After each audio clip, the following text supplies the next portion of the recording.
मकोकातील आरोपी गोट्या गीते हा प्रचंड सध्या सोशल मीडियावरती व्हिडिओ व्हायरल करतोय. रात्रीच त्याने व्हिडिओ व्हायरल केला. यामध्ये त्याने जे काही संदीप क्षीरसागर असतील, बजरंग सोनवणे असतील, तसेच जितेंद्र आव्हाड असतील यांना अरेरावीची भाषा करत धमकी सुद्धा दिली आहे.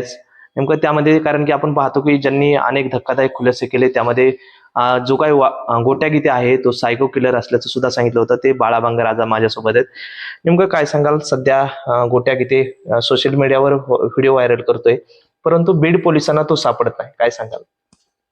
तर ह्यामध्ये एवढंच सांगेल की मी प्रथम दिवसापासून प्रसार माध्यमापुढे येऊन सांगितलेलं आहे की गोट्या गीते हा सायको किलर आहे, विकृत मानसिकतेचा आहे आणि एक सराईत गुन्हेगार आहे. आणि महादेव मुंडे यांच्या हत्याकांडमध्ये तो संशयित आरोपी आहे आणि अशा बऱ्याच प्रकरणामध्ये तो अजून फरार आहे.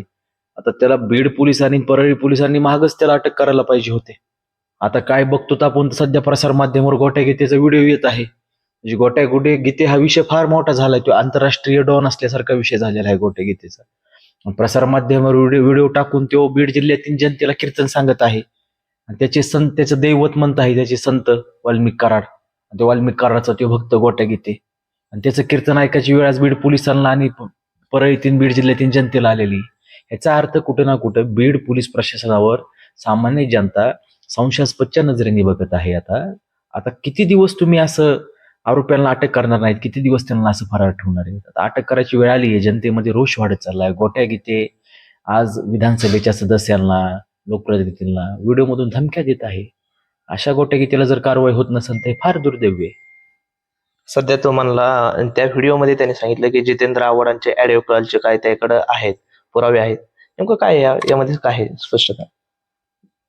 मागच्या ऑगस्ट सप्टेंबरमध्ये ज्यावेळेस माझ्यावर वाल्मिक कराडने खोटे गुन्हे दाखल केले, त्याच्या मला माझ्यावर खोटे गुन्हे दाखल व्हायचे 4-5 दिवस अगोदरच मला परळीमधील काही मित्राद्वारे, सोर्सद्वारे अशी प्राथमिक माहिती भेटली होती की गोट्या गीते आणि जो काय संदीप तांदळे नामक एक युवक आहे ज्यांनी मला सुरेश धसांना, जितेंद्र आव्हाडांना जीव मारण्याच्या धमक्या दिल्या, त्या वाल्मिक कराडचा गुंडा तांदळे, तो आणि गोट्या गीते हे मुंबऱ्यामध्ये जितेंद्र आव्हाड साहेबांची रेखी करण्यासाठी तिथे ठेवली होती वाल्मिक कराडने मागच्या सप्टेंबर ऑगस्टमध्ये.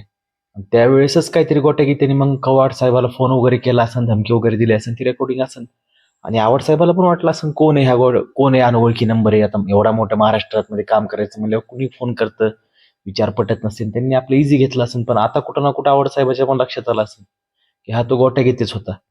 आणि आव्हाड साहेबाला पण हा प्रकार आता माहीत झालेला आहे. गोट्या गीते हा तांदळे गुंड, हे वाल्याचे गुंड जेवढे आहेत वाल्या कराडचे, ते रेखी करत होते म्हणून.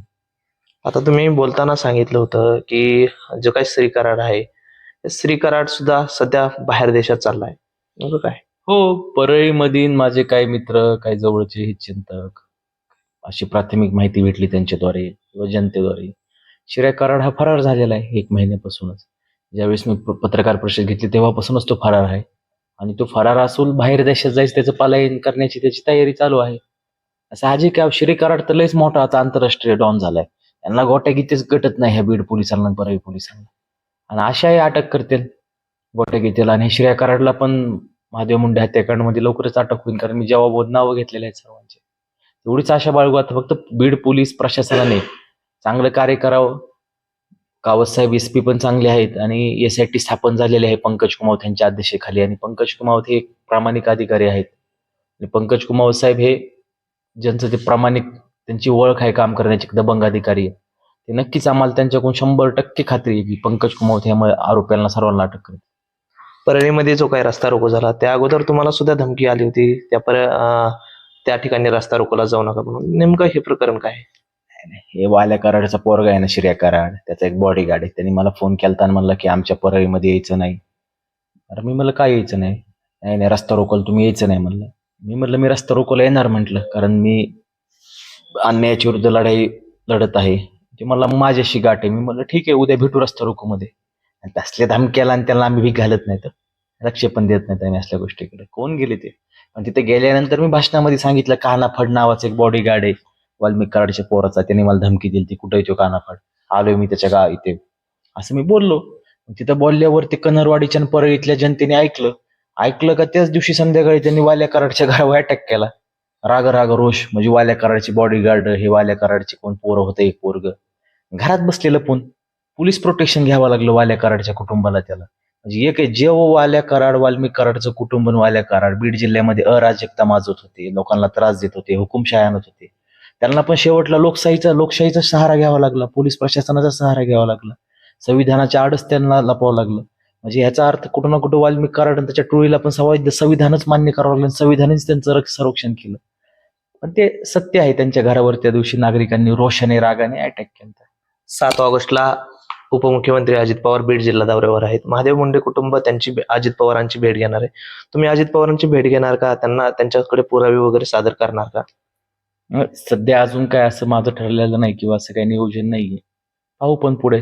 ते जे आपल्या जिल्ह्याचे पालकमंत्री आहेत आणि जसं आम्ही मुख्यमंत्री साहेबांना सर्व भेटून महादेव मुंडे कुटुंबाने आम्ही हा सर्व प्रकार सांगितला, आमच्या व्यथा सांगितल्या, महादेव मुंडे कुटुंबाने त्यांच्या व्यथा, त्यांच्या अडचणी सांगितल्या आणि तसंच बीड जिल्ह्याच्या पालकमंत्र्यांना पण अजितदादांना ते कुटुंब भेटून सांगू शकतं. तसं मला काय वाटलं तर मी नक्कीच पालकमंत्री महोदयाला भेटून हा प्रकार कधी ना कधी कानावर घालन.